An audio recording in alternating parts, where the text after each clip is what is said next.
Hello learners, welcome to the Legal Awareness Program of the Odisha State Open University. I am Dr. Sohini Mahapatra, Faculty of Law at National Law University, Odisha, and I am your faculty for the module Labour Laws and Atrocities Act. In the previous lectures, we have already covered child labour and rights at workplace. Rights at workplace, as I had mentioned, is divided majorly into health, safety, welfare, and some additional measures. We have already covered health and safety measures. In today's lecture, we would be seeing what are the welfare and additional measures. So what do you mean by welfare measures? Welfare of a workman in a factory or an establishment is very crucial not only for the growth of the factory but also for the overall development and well-being of the workman himself. So it includes the overall well-being, not restricted to physical well-being only, but also includes psychological and general overall well-being. The idea behind providing welfare measures to workmen is to ensure that not only is it about the welfare of the workman, but also the welfare of the family of the workman, so that the efficiency of the workman is also increased. It is like an incentive for the workman to work better. If you provide these welfare measures to a workman within the factory premises, he or she finds it motivating and as an incentive to deliver better with better efficiency. So each of these facilities or welfare measures are basic amenities that are provided for the physical and mental satisfaction of a worker. Under the Factories Act, there are detailed specifications of each of these welfare measures. So what are these welfare measures that are covered under the Factories Act? As per the Factories Act of 1948, there are 8 welfare measures. 1. Washing facilities. All factories must have proper and adequate washing facilities for the workmen. 2nd, canteens. 3rd, first aid facilities. Every workman working inside a factory, like I had mentioned earlier also, has the potential of suffering from some kind of an accident or injury. Hence, at all times, there should be a foolproof first aid facility, first aid box available inside the factory's premises for the workmen to use. 4th, facilities for storing and drying clothing.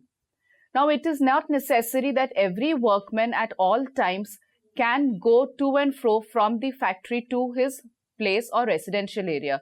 There might be workmen who are staying inside the factory premises or accommodation that is provided by the employer within the factory premises.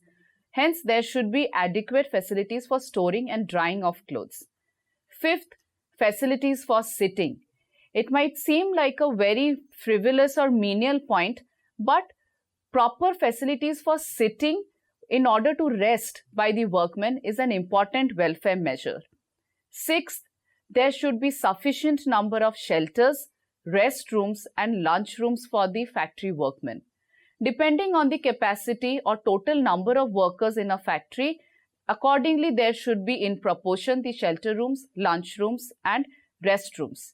If you remember, under the health measure I had mentioned that overcrowding in the factory is not allowed or is not to be implemented. So the same applies to shelter rooms, restrooms and lunch rooms also. 7th, crèche. What is a crèche? Crèche is a facility that is provided to women workers inside a factory who are working mothers. If they do not have the option of leaving their child behind at home under someone's supervision or care, every employer of a factory must provide for crèche facilities. This is like a caretaking facility for the children so that at the same time the working woman or the mother can go and deliver her job inside the factory while her child is being taken care of inside a crèche. And 8th, there must be welfare officers. Designated welfare officers as per the Factories Act is a mandatory provision who would oversee whether all the welfare measures are being adhered to or not. So your health, safety and welfare measures are done. Other than these health, safety and welfare measures, there are few additional measures that are provided under the Factories Act with respect to the working hours of adults and young persons. These additional measures are primarily to prevent exploitation of the workmen. Some of the examples of additional measures that are provided under the Factories Act are weekly hours. As per the Factories Act, an adult worker is not permitted to work for more than 48 hours in a week. Secondly, weekly holidays. It is mandatory for an employer to give 1 day rest minimum to all the factory workers. Generally, this rest day is a Sunday, but if the employer so wishes and is agreed by all the workmen in a factory, then this rest day can be on any other day also. Third, daily working hours. An adult worker is not permitted to work for more than 9 hours in a day in a factory.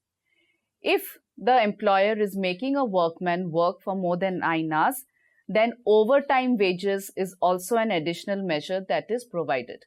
For every additional hour or overtime hour that they work, they have to be accordingly remunerated or be paid monetary compensation. Other examples of additional measures are prohibition of employment of children. Keeping in consonance with the policy of no child labor or in consonance with the Child Labor and Adolescent Prohibition and Regulation Act of 1986, even the Factories Act of 1948 prohibits employment of children in factories.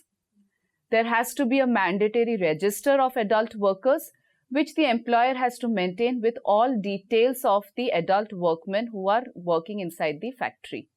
And other additional measures could be prohibition of overlapping shifts. A worker who has already worked in one shift cannot be asked to work in a second shift which overlaps with the same. So these are some of the examples of additional measures which the employer has to take care of when governing or running a factory, and these are mandated as per the law. So health measures, safety measures, welfare measures and additional measures are all rights of a workman at a workplace. So if you know persons who are working in factories or who are working in industries where this Act of Factories Act 1948 is applicable, you are now aware of what are their rights at a workplace. I hope this will enlighten you in ascertaining what are the different dimensions of factory workmen and how they are to be implemented and what are their basic and fundamental rights. In our next lecture, we would be dealing with two different subjects of equal pay for equal work and maternity benefits. Thank you.